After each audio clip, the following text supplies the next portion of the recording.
Hey guys, my name's Daniel aka Hashlips and welcome back to the continuation of the Solidity beginner tutorials.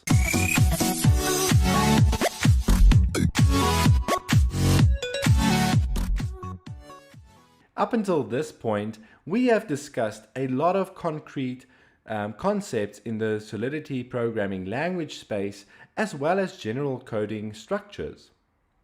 In this tutorial, I'm going to be talking about structs and what they are. Structs is probably the most interesting data type that you can have. And the reason for that is because it's a custom data type. It's something that you can build up and really customize to your needs. And I'm going to now show you exactly how to do so and use it. Before declaring a struct, you really need to think of a use case for a struct. Now, a struct can be seen as a blueprint of creating an object, and usually when you refer to object-oriented programming, a struct is like a little class, a blueprint of something that it can have attributes, it can have values, it can have different kind of states that you can manipulate and keep track of. It's like a little object. Let's take an NFT for example and see how we can make a struct for it and then give it some attributes that we can save on chain. We can start off by defining a struct by typing in the struct keyword first. Then we have to give it a name. Now this can be like animal, it can be a cat, whatever you want to call it. I'm going to just call it NFT. This is my NFT struct. Now, at this point, for those of you who've seen my previous tutorials, maybe we can even use the struct to define the DNA of our NFT and maybe things like layers or whatever. But let's keep it simple. I'm going to define a name, and in order for me to give a type to name, I have to say this will be of type string, and it's going to be a name. It's going to be able to have a name. In the blueprint, I also want this NFT to have some kind of DNA, which we are going to make of type uint256. So it's going to have DNA. Then the last thing that this NFT would need is maybe something like a rarity. Now we can also add enums and much more complex types in here. We can even add a struct in a struct if we really wanted to. But I think for now, let's keep it to two variables or two fields that this NFT could have. Now, in order to use this struct, much the same as a enum, we can now go and define a type of struct. For example, we can basically now declare a mapping where we say a mapping of address. That won't be the best idea, but let's say a mapping of a uint256 is going to refer to an NFT, okay? And that mapping is going to be the NFT list or NFT map. I'm going to call it mapping. It's not the most creative name, but this is possible, right? We can say that from our previous tutorial on our mappings, instead of it just being a normal address or something, we can actually map this to a struct and actually get these values back. We can also go ahead and create an array of it. So we can say we want an NFT array now, and we're going to make this maybe public, and we're going to call it our NFT list. And that's perfectly fine. So I just want to show you that there's numerous ways of actually creating these structs and saving them. Now, what I would like to do is actually stick with the array. We're not going to show the mapping. Both of them kind of work the same anyway. But I want to show you how we can now instantiate and create these structs and maybe push them on as a list of NFTs that people own, whatever it could be. How you work with a struct and how you kind of get to its values is quite simple. If you have created a struct before, then you can simply refer to its attributes with the dot notation.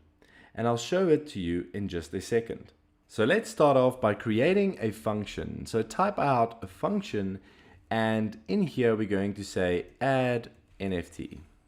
Now our add NFT is going to be a function, and it's going to take a parameters, but also going to be public. The two parameters that we wanted to take is basically a name of the NFT and the DNA.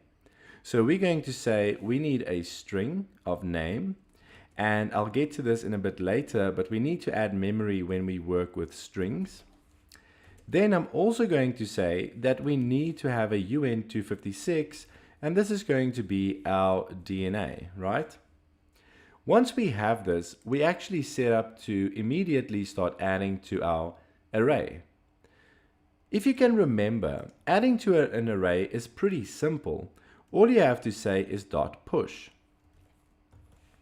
And once we've pushed onto the array, it should automatically be there. But now, what do we push to an NFT type? Well, of course, we need to push an NFT. So let's, above this push line, go and create a NFT for us to push. We can now go and say we need to make a new NFT type. And when you specify this, you still have to specify a storage type. Much like string and structs and mappings, we need to kind of point it to memory or storage. Now, storage is something that's living on the blockchain, and if you're working with variables that's already existing in here, so usually the type that you want here that can just be disposed of afterwards is type memory. So you have to say that we are going to create an NFT type memory, which is going to be our new NFT. And that's all we want to do, right? We can just specify it like this. And then we can simply afterwards go and add each attribute.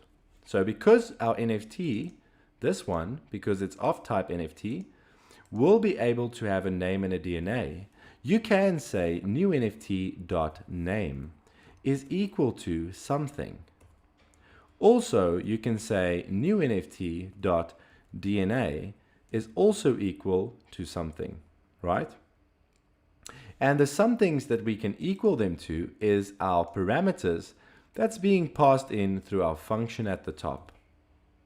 Once we've done this, we have this NFT in memory, and we've basically set its name and DNA, I would say, in the long way. This is a very long way of fleshing out your NFT, but I'm going to show this first, and then I'll show a different approach. Then we can push this new NFT onto this array. And why can we do this? Because this is of type NFT arrays. And that's all we need for this program to really work. When we want to actually read properties of an NFT, we can read it with the dot notation like so. So for instance, we can have another function down here to say get NFT name. And all we need to do is maybe in our parameters specify an ID. So I'm going to make a new uint, and I'm going to say, well, we need the ID or the index, and it's going to also be public. And what this is going to do for us, it's going to return a value. So it's going to returns a string. Okay. So you can't return string just like that. I think you have to say string memory, because we're going to return a string. Basically, we just want the name of this NFT, right? Based on what index we give it, sitting in this list, it's going to check its name. We can also return the whole NFT. Maybe we should do that first. So I'm just going to say we're going to return the whole NFT. So all we need to do then is say return the NFT where the index is the index. All right. So if we do that, then we can just return it. And remember, this can be a public view function because we're not changing the storage, the state variables. All right. So now let's go and check this out. Remember, I said this is the long way. I'll show you now a shorter way, but let's go and deploy this contract. Let's go and remove the previous contract. Make sure we're on my structs, deploy it, and let's check it out. Now we've got this NFT list, and if we go and specify, and I see this is called get NFT name, I realize that we do have our NFT list, so we can get the whole NFT of this. So maybe we must just get the name. So let's go and change this to say, perfect, we're going to return only the name. So once we've gotten the NFT over here, right, remember that we can use the dot notation to return only the name. And then we are going to return a string over there. Let's just save and redeploy so that we actually have a few useful functions instead of two of the same function. So basically, if we look in the NFT list and we look at index 0, nothing gets returned because there is nothing in that index. We first have to create an NFT. Let's call this NFT hashlips. And for the DNA, we're just going to give that. I'm going to say transact, and I'm going to make another NFT and call it Teddy. And this one will have different DNA. I'm going to say transact. Now that we've created these two NFTs, we can again check the NFT list. And when we do that, you'll see that we get this data structure back. We get a string and a uint of name and DNA, and there's the values. Similarly, we can go and check number 1, and there's Teddy. Now what we can also check is getting the name of something. So let's say we want get the NFT's name of 0, and then it returns hashlips. Now that's just a very simple example of how you can work with structs and how important structs can actually be. For the last example, I just want to show you a quick way of actually instantiating an NFT. You don't have to add all these things, even though you can. I'm going to comment this out, and I'm going to duplicate this to show you this in a new line so that you don't have to rework this example. Basically, on instantiation, you can equal this to NFT and then open your brackets, and then you can simply pass the parameters such as name and DNA, and that should be more than enough to instantiate your new NFT, and then you can also push it down here, as long as the order of this is the same as how you've structured it over there. And that's basically the struct example. I hope you guys enjoyed it, and let's look at the next concept in Solidity. To talk about my next concept that I want to convey to you guys, it's data locations. What do I mean when I say data locations? Well, any data that we input, save on the blockchain, give to the blockchain, has to be stored in some way. It has to have a location where it lives. It has to have memory that it's sitting somewhere. Now, when we talk about the 3 different storage locations, we're talking about, or data locations, we're talking about storage, memory, and callback. Now, when I talk about storage data, this array here of NFTs, this is considered to be storage, a storage location, right? We store this on the blockchain. This is going to live there forever. So think about storage as something that you put in a storage space and it's living there. This space is yours forever, and you put something in storage. All right? The next data location that a variable can live is memory. And now you see where I've specified memory before. Memory is specified sometimes just after defining a data type such as a struct, which we've declared here, an array, or strings. The reason for that is because these data structures need to live somewhere, and we need to kind of explicitly explain to the blockchain or the Solidity compiler so it can work with the blockchain, is how do we want to store that data? If you look at this example of add NFT, we're basically creating a new NFT from a struct over here, from the structure. But this NFT does not exist on the blockchain yet. It's simply in memory. We do, however, on this line, put it on the blockchain by pushing it to the storage variable over here. So think about that for a second. We're only using a memory variable here to create, and then we push the real one onto storage. You'll sometimes see that strings require you to put in memory in front of it here before we pass through a parameter. That is necessary for these type of data structures because uint 256 doesn't need it. I think it's because it's a primitive type. It already knows how to handle that. And for strings and more complex types such as NFTs, structs, or any structs and arrays, we have to kind of explicitly say where that data needs to be stored for the time being, or are we working with the actual storage variable? Let's take a look at an example. I'm going to put a function here called update NFT, make it public, and open the braces. Then inside here, I want to be able to update one of my NFTs in the NFT list.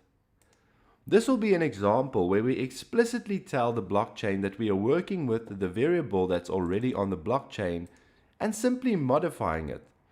We are not creating a new structure and pushing it because that's already what we're doing here. We are simply going to work with the storage variable. How do we do that? Well, we can say NFT, which we declare the struct at the top, and then we can specify that this is of type storage. Now when we work with this, we can say this is our NFT to be updated, like so, right? Now, when we do this, we can simply say that this NFT to be updated should be equal to something. Now, what do we equal it to? Well, we can say we want it to be equal to the NFT list, and let's pass a parameter ID. So we can pass in a uint 256 and call this ID, and then we're going to pass this ID over here onto the array because we want to get the index, right? So actually this is the index, so let's change that to index as well. And basically by doing this, we've literally grabbed one NFT. If you think about it, we've grabbed one NFT of this list. We said we are pointing to this NFT on storage, and whenever we update this one, it will update directly the one in this list on the blockchain. So for example, if we now say NFT.name should now be something that we've updated it to. So maybe a good example will be to provide a index and a string, which will be type of memory because we just want to use this string for the time being of this function. And let's call it name, right? We're going to update it. We're going to set it to the new name. And that's it. Once we've done this, we literally, we just have to do it on the right NFT, on this one. Once we've done this, this has actually updated the blockchain. We didn't have to push onto the list and all those things. We basically extracted one and said that this is storage. What would have happened if we had the exact same function, but we were using memory? So I'm going to call this actually storage. And then let's create an exact same function. And in this function, what we're going to say is that we want this to be memory. So I can show you the two different ways of how to do storage, or how to work with storage. So now we have the storage variable that we extract, and we can immediately update it. What happens if we wanted to use the memory, the temporary type of data location? Well, we could have put this to memory.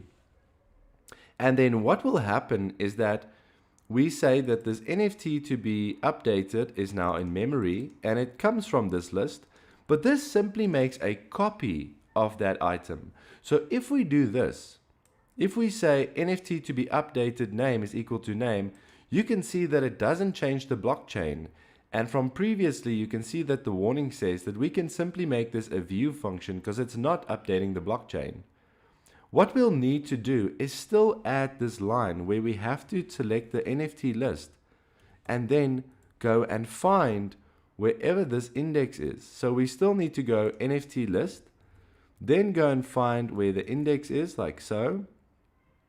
Then we have to go and maybe push this item to it or set this item equal to the new NFT to be updated, like this. If we do it this way, it accomplishes exactly the same as the way with the storage. But in this way, we basically make a copy of our NFT first, of our structure. We update the data, then we go and place back the data on that data index. We set it to be the updated data. If you can understand this concept that storage is basically wherever you see this, it basically touches the blockchain's data, the storage variables directly, and memory storage location only creates a temporary copy of it until this function ends. So you have to then reset it on the blockchain by explicitly telling it here that we are replacing an object in the blockchain. Lastly, we get something called call data. Call data is something you won't see very often, but for instance, if we had something extra to work with, such as an array of names or something, let's maybe create a new function over here, and let's say that this function, for the argument's sake, was add NFTs. Now, if we didn't have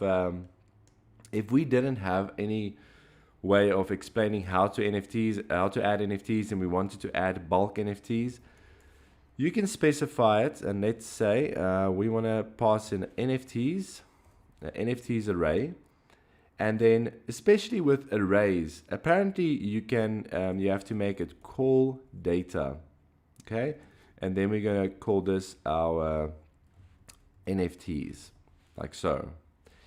Then what will happen is that we can maybe append this to the list, but maybe this is our base function and we directly want to just add these to our list. So we can maybe make the list and set it equal to our NFTs. This is just an example. But call data usually goes for arrays, what I have noticed so far. Anyway, with this knowledge, you'll be equipped to know exactly when to use storage or memory in front of a data type that's inside a function. I hope this is clear and that you guys understand memory, storage, and callback now. It's very simple, and those are the only storage data locations that you'll be using in Solidity. Finally, I get to explain to you guys what functions are and how they work. So go ahead and create a myfunctions.sol and give it the base definitions over here of a contract, a pragma line, and a license.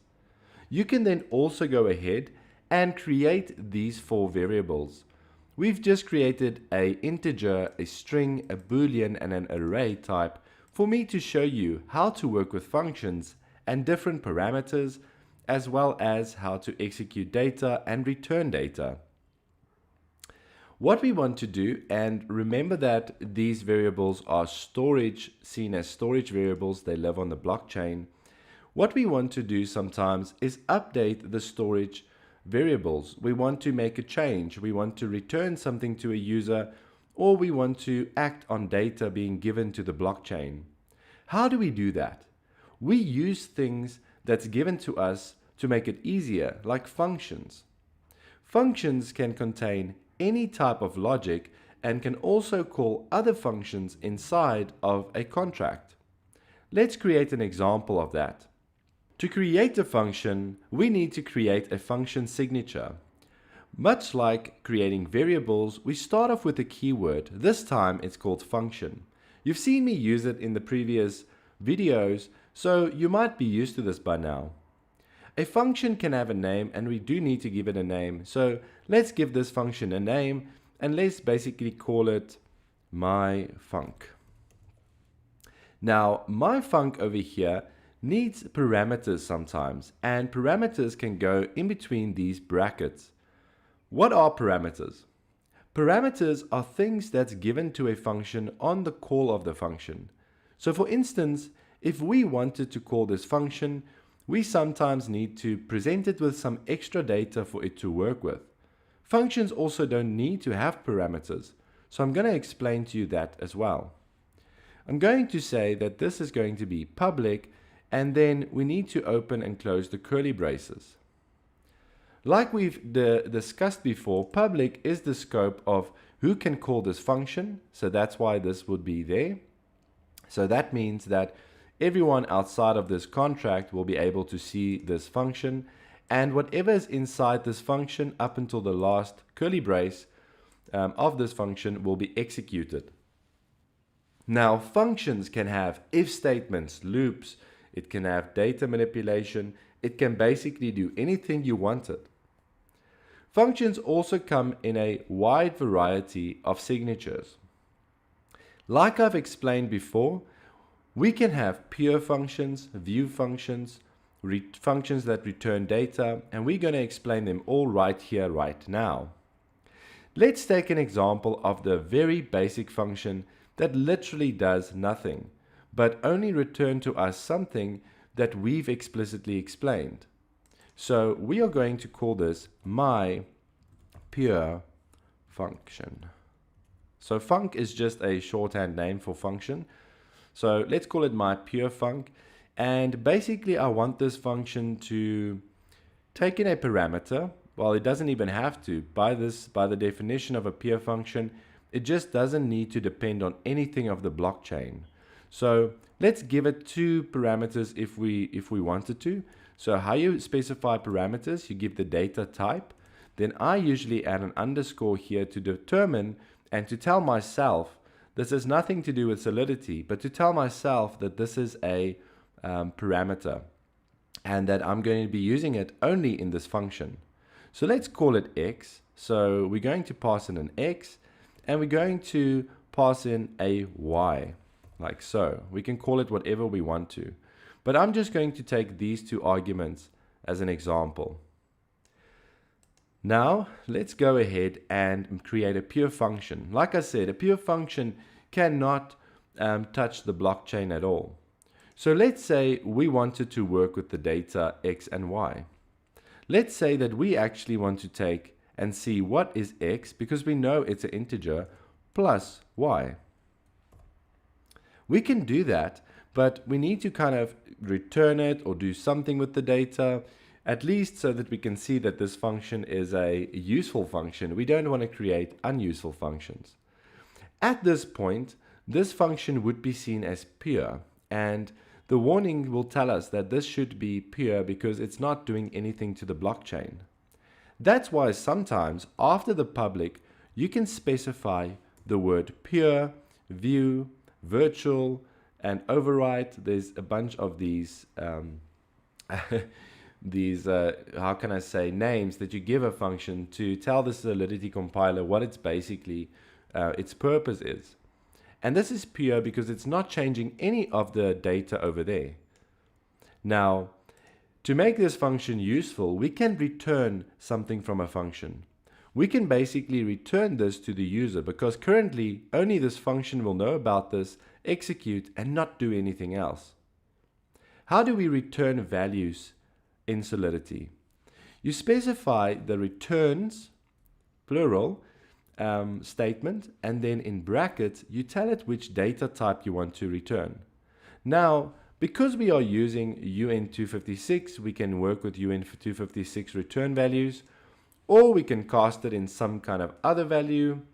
It doesn't matter. By the time of the execution of the function is done, and we then have by that time turned these into a string, for instance, we can return a string as well. But we're going to keep it simple, and we're going to return one value, that is UN256. You've seen me sometimes just put in a data type in here, but we can actually call this something, and we can call it maybe the result. When we do this, we're just basically giving a name to our return value. So this doesn't change anything, and as soon as we do a return, we can now see that, what does it say? Remove comment out the variable name or to silence the warning. Okay, because we need to comment out this because of a warning, but we need to return it. So let's go ahead down here and say this is going to return this answer, just to eliminate that warning, right? Because if there's no return of a uint, it's going to complain. Now this function will work regardless if you have this result or not. It's just a declarative name. So whether you have result in here or not, or any other, maybe X and Y, this is now XY, returning XY, whatever you want to call this return statement. But we are returning the sum of this, okay? So just so that you understand, pure functions defined like this with the pure keyword tells us that this doesn't touch any of this storage data, nor does it even return any storage data. It doesn't change anything. It's basically a function that doesn't even have to exist in the smart contract technically, because it doesn't use any of the data. Sometimes you use pure functions as utility functions. I'm going to duplicate this function, and then here we're going to look at what happens if we return some of this data here at the top for ourselves. All right, there we go.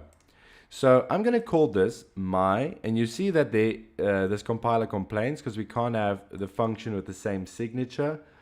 If we had a different signature, it won't complain, because then this function signature is different.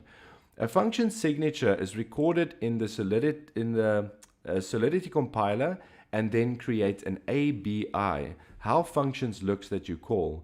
So the names can be the same, but the signatures can't be the same as well. This is the function signature, and this has to basically be different to this if you want a function with the same name. But we are going to change the name just for clarity's sake. So we are going to call this my view function. My view function isn't even going to take any parameters. We don't want to give it parameters. We want it to return something. In this case, I'm going to take the alias away because I want to show you that you don't need that alias as well. We're also going to have this actually return a string. And remember what I said, when you are returning anything like strings, arrays, and structs, you need to specify what memory type we are going to be returning. So I'm just going to add the memory in there. So this is not the alias like that. You can still give it an alias and saying my string, right? You can still do that. But we just want to return a string. This function is now going to be changed to view. And why is that? Because we want to return my string, like so. Basically, this is now depending on data outside of this function, and that's why it's a view function. It's not altering that data. If it was altering that data, then we can't make it a view. So that's what I'm going to explain next. We're going to have this function, and basically this function is going to now explain to us. And I just always hate Solidity's compiler's structuring of formatting. It's very difficult to format code in here and make it look nice. But anyway, if we wanted to use this function, but let's say my update function, so let's going to call it my update function, and now you can see everything is still fine, but we are not changing the string yet. So let's go and change the string. So we're going to say my string should now be equal to #libs.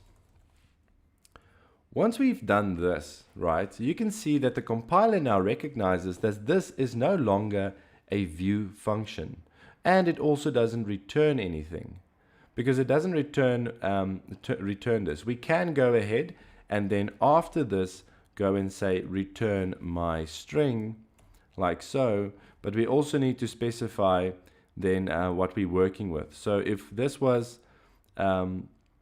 my string is equal to this, and we return this, let me just see,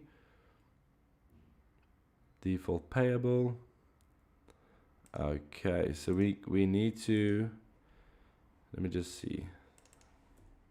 We can't have this as a view, right? All right. So if we did this, then we're still returning the string after we changed it. But let's say we don't want to even change and return this function. We can also take away this return statement. But this updates the data that's sitting here on the storage variables. And if we do that, we can no longer have the view there, explaining that this is simply a view of the data function. This is now an update function, and whenever it's not a view, you will see when we do a compilation, if we actually compile this. So let's delete this previous one. Let's deploy this.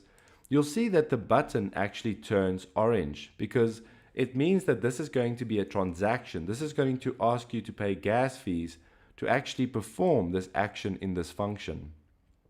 All right. There's our peer function, so we can go ahead and just give it some integer values. So let's open this up. Let's give it a 3 and a 3. And we call it and we get 6. All right. And that's our peer function in action over there. Our myView function simply is just going to return the name. And then when we update the name, we've called it. It's going to call this. It's going to update it to hashflips. And when we view the function again over here, we get our new name back.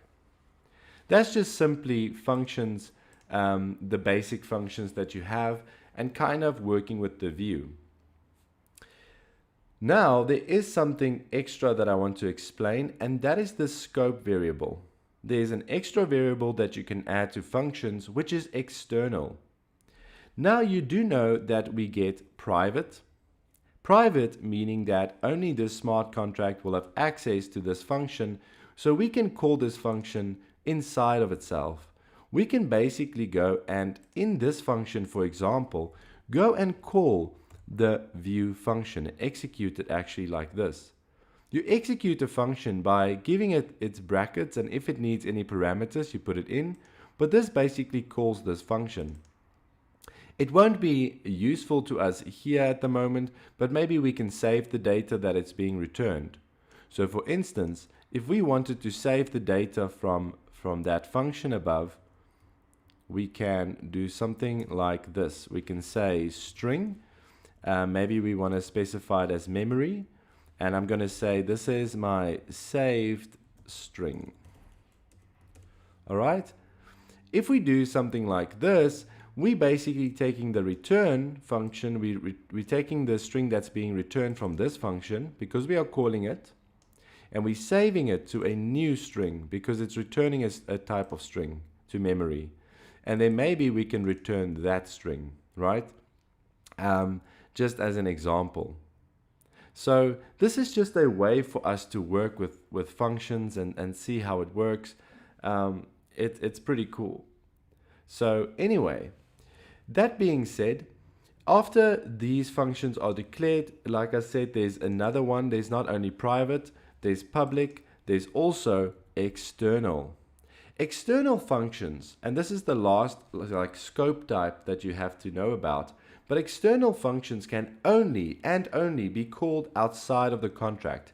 It can only be executed by a user executing a transaction. And this is sometimes very important for security reasons. If you don't want the contract to do certain things and only have certain functions being called externally. We'll see more about this in the future, but for now I'm going to stick with this and leave you with the public, private, external, and maybe I also just want to show you that we have the internal one as well, right? But anyway, I think the most important part of a function is the fact that you can return and you can see how a function works. Lastly, I'm just going to add a function down here, and we are going to call this function, we are going to call my returns function. And returns function, let's basically say we wanted to return this integer, so we're going to say we want to return a integer, like so. We're not going to have to give it the memory type, but what if we wanted to return multiple values? We can do that by specifying a comma, and then specifying what else we want to return. So we want to return a string. We're going to want to return this boolean, and we also going to want to return this array. Now, because the boolean of the string and the array is a type that needs to be allocated, we can specify that these both can be memory that it needs to return. And then once you're here in your return statement, all you need to do there is specify the order that you want to return your data in, which is basically going to be my uint there at the top. Let's go like that. My uint, my string. We also want to specify the my bool as well as the my array. All right. This function we will not have access to outside because it's internal. So let's go and make this public, or actually let's turn this one into external, and then this one we'll leave as public just for the example purposes. So you can see that I can call this outside of the function, outside of the smart contract, not the function, but the whole smart contract. If I click deploy now, I can see that I got my my build thing, and there it is here below. My returns function, if I click on it, here I get all the data that I said I wanted to be returned that's actually sitting on the blockchain. So that is very cool. And lastly, I just wanted to show a function that has no returns, because sometimes people mistake this and think they have to have returns. You don't have to have any return statements over there. You can just say this is now a no return function. And a no return function can be anything. It can update data, it can do certain things. Maybe in this case, no returns will just update our bool. So we'll say my bool is equal to false now. And maybe that's just how you want to use it. And because this is now altering the data, we cannot have this as view anymore. And we have to take the view off. I hope this gave you guys a broader understanding of functions and how we work with them, how it returns data, the different levels of access functions has, the fact that you can call functions inside functions. And because functions exist in this functions contract, if we inherit it from this smart contract like I've showed you before, but we'll get to inheritance, all these functions will be available, especially the ones that is not private, will be available to the contract that inherits from this smart contract as well. And then if this contract lives on the blockchain, everyone that sees the blockchain on Etherscan, on Polygon Scan, can interact with these functions. I hope that is very clear, guys. But anyway, we're going to continue with our journey. Thank you so much for watching this video. I'll see you in the next one.